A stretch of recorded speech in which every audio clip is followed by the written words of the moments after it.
Hi everyone. In this video, we're going to go through one capture release method for trying to estimate a population of animals. Um, so we're going to do the same type of question several different ways. And throughout doing those, I'm hoping we hit on a lot of the review topics that you're going to be working on right now for graphs of lines and slope and different solving application type things. And in the last way, we're even going to get kind of into preview of what's coming up with some of our data analysis. What if you don't have a perfectly straight line when you look at your data? So we'll hopefully get a really good overview with just one type of problem. Okay, so in the first one, we're trying to estimate the number of squirrels in a wildlife management area. So we have a biologist, they go out on the first day and they trap 120 squirrels. And then every week after that, they're going to go out and use the same amount of effort. So maybe same number of traps, same amount of time, and see how many squirrels they capture.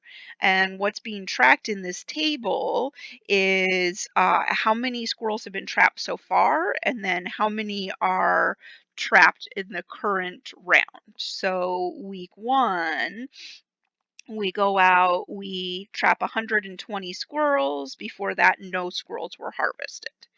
In week two, we've now trapped 120 previously, and when we go out and do this, we only catch 60 this time around. In week four, we've now captured the 120 and the 60 put together. That means 120, 80 previously captured, and we are only able this time to capture 30 more. And then the last week we have the 180, the 30 more, that's 210 squirrels captured, and we were only able to capture 15 new ones this week. So that's what's going on with this data set. We want to figure out if there's a pattern here and if we can use it to help us figure out how many squirrels there are total. Okay, so first thing we're going to do is graph this. And I've set this one up for you. We want to look at the number harvested versus accumulated prior harvest. So how many were harvested in the past. So when we say that versus, it's always the top one versus the bottom one, or sometimes that will be worded as dependence. We could say the number harvested is going to depend on the accumulated prior harvest. There, my thinking is the more we remove from the population, the fewer there are to capture. So the next harvest is going to keep getting smaller as we do this capturing. So if you ever hear something depends on something, it would be the same model as versus. The top one depends on the bottom one. I'm even going to give this some variables. You can choose. Often x-axis is, horizontal axis is x, but it doesn't have to be. So for example, I could call this P for prior harvest.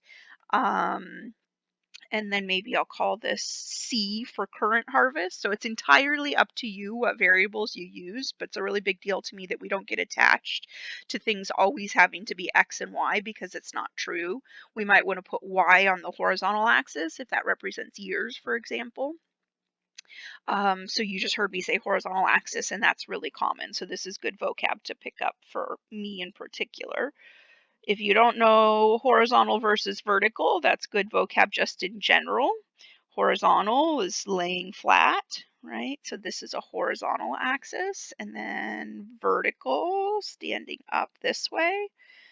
So often, instead of saying x-axis or y-axis, I'll say horizontal axis or vertical axis. Instead of saying x-intercept or y-intercept, I'll say horizontal intercept or vertical intercept. So just trying to get used to that a little bit. I'm not trying to be tricky. I'm just trying to allow for all possibilities. Okay, so we're supposed to be plotting our points. In week one, the number harvested was 120, and we previously harvested none. So it's going to be 0 on the horizontal axis, 120 on the vertical axis. So basically, we're picking this out as an ordered pair. The bottom number is our x, our first number, and the top number is our y. So that's the point 0, 1, 20. Which means this next one is going to be the point 120, 60. So after we've harvested 120, when we go out and try again, we only managed to capture another, did I put that in the wrong spot? Nope, I think I got it, 60. Third point is 180, 30. So after we've captured 180, we go out, we only manage to capture 30 new ones. And then the last point is 210, comma 15. So 210, after we've captured 210, we're only able to capture another 15. Okay, so this is my data. This is what I get.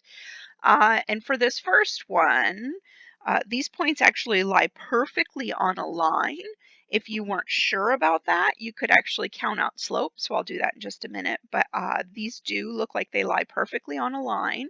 So the first thing I'm supposed to do once I graph the data is to draw that line. So I'm going to go through, instead of you seeing my wavy line, I'm going to use the built-in lines here. Shapes.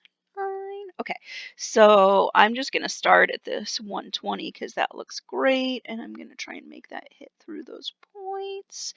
Okay, something like this. Generally, when you draw a line, you should make sure it's either cut off with open or closed circles. So like I have this closed circle at the top, and I like that. That indicates that the line ends there, and I think it should, because if we go to the left of that axis, we're talking about negative accumulated prior harvest, and that doesn't make sense to me. So I wouldn't want to do that. As I head to the right, I'm getting bigger and bigger prior harvest, but the number captured is dropping off. And I think once again, it doesn't make sense to have a negative number of squirrels captured. So I'd actually say, oops, hold on. I need to switch back to pen. Okay, I would say that headed this way, I want a closed circle as well to say this just dead ends when it hits the axis. I don't want it to continue. If you had a pattern that was just going to keep going, you'd put an arrow on the end to show that. Also, I labeled the axes for you, but if they aren't labeled, you would need to do both the words or letters, variables, if you've already defined a variable, and the numerical values so I can see what your scale is and I know what each axis represents. Okay, so there's my line. We're then supposed to find the x-intercept, the y-intercept. So this is wording out of Algebra for Sciences, but again, I want you to think about horizontal intercept and vertical intercept. So the x-axis is the horizontal axis generally, and the y-axis is vertical. So the x-intercept is going to be, horizontal intercept is where it crosses the horizontal axis.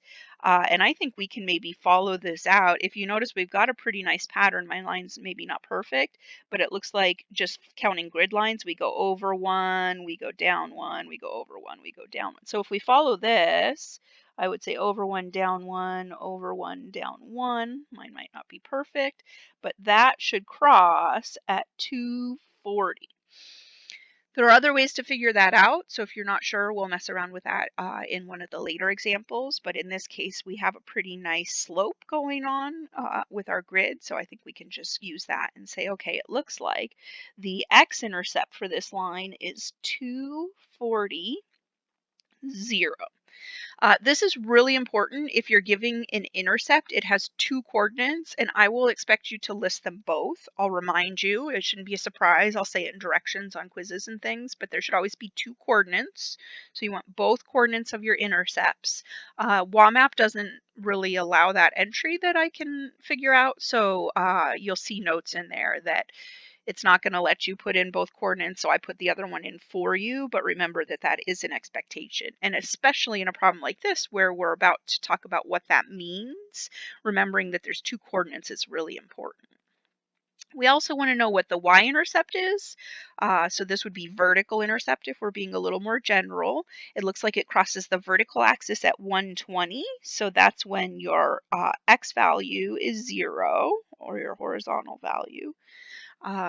Your y value is 120. So the intercept is 0, 120. Again, two coordinates. I want both coordinates of intercepts. Okay, so we're supposed to talk about what each of these represents in the context of this problem. So if your axes are labeled, it's kind of right there for you. The first one is saying if your accumulated prior harvest is 240, then the number harvested will be 0. So if we've captured 240 squirrels total, we won't capture any more. I think that one right there is answering our big question that started this whole problem about how many squirrels are in the population. Sounds like it's about 240 because once we capture 240 of them, we're not finding any more. That's not going to be perfect when we do these sort of data collecting, data analysis things. It's not perfect. That's okay. But that gives us a pretty nice little estimate. So I would say we have 240 squirrels in our population. The vertical intercept, when the prior harvest is 0, we capture 120. That was pretty much given to us in this problem, right? So that just means the first time that the biologist goes out, they put out enough effort to capture 120. So I don't know if there's any special thing about that. Maybe it's just really a good measure of how much effort they put in. If the whole population is there, that effort would give you 120. But otherwise, I don't think it's answering any new questions for us. Okay, so this isn't required to answer the question given to us, but this is great for review. We've got a line in front of us. We should know how to find the equation for a line, and hopefully that's not something new, but it certainly could be something that you need a little reminding about. So I would remind you of a couple of things. One is slope-intercept form, y equals mx plus b. Here, I'm going to start snagging other colors so that we can keep track of what I'm writing about. The important thing with slope-intercept form is y and x are supposed to be your variables.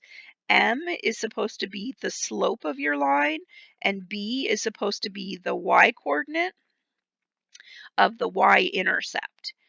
And some people will just say B is the y-intercept, and I just want to continue to emphasize that that's not true. An intercept is a point. It has an x value and a y value. So B is just telling you the y-coordinate of the y-intercept. That's enough information to get the intercept because we know the x-coordinate should be 0, but I want to keep emphasizing that there are 2 coordinates to any intercept. So in this case, we have a really nice line. We can tell exactly where it crosses the y-axis. We were actually told that, in this case, the c-axis. And we have a pretty nice slope, so we should actually, I would say, just be able to count that out. So in this case, my y-intercept is 120, happens at y equals 120. My slope, if you follow these stairs that I started drawing, whoops, I'm snagging things. This sort of pattern right here. It looks like if we go over one box, we go down one box. That's fantastic, but that doesn't mean your slope is -1. You need to think about how big each box is. So if we go over 20, we need to go down 10 if you pay attention to how big those boxes actually are, which means my slope, which is rise over run or change in y over change in x, those little triangles, those are deltas. And that's really common, especially as you're headed towards calculus, really common symbol for a change in something. Change in y is delta y. So that's good notation just to kind of get familiar with. So my y says -10, change in y is -10, change in x is 20. And you can reduce that, you can cancel out 10, and you get a slope of -1/2. So putting that together, I am tempted to say y equals -1/2 x plus b, and that's pretty darn good. All I would point out is that I said earlier that I was going to use c on that vertical axis and p on that horizontal axis. So really, I should replace y with c, and I should replace x with p. And there's my formula. I did a little bit of a lazy definition of variables. I just kind of wrote it on the axis. So if you're starting from scratch and you're defining variables, you would want to say C equals current harvest or number harvested or whatever. So do be careful. And again, I'll remind you of that on tests and things, but do be careful about defining variables. P is previous harvest. And I would just point out that it's almost never good enough to use one word to define a variable. You've got to be really clear what it is. A lot of people want to just define the units when they're defining their variable, but I need a little bit more than that. So I could even do better than this. I could say something about squirrels, but this at least gives me an idea of if I had the number there, what would that number represent? Okay, and then last thing, we're going to do a lot about average rate of change and interpreting slopes. So let's talk about what this slope that we just found means. Often we'll even convert those into decimals, so we can talk about like a unit rate of change.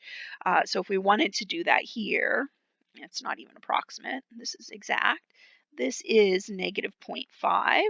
But we do always want to think about slope as a fraction, and what this goes back to is basically this whole change in y over change in x.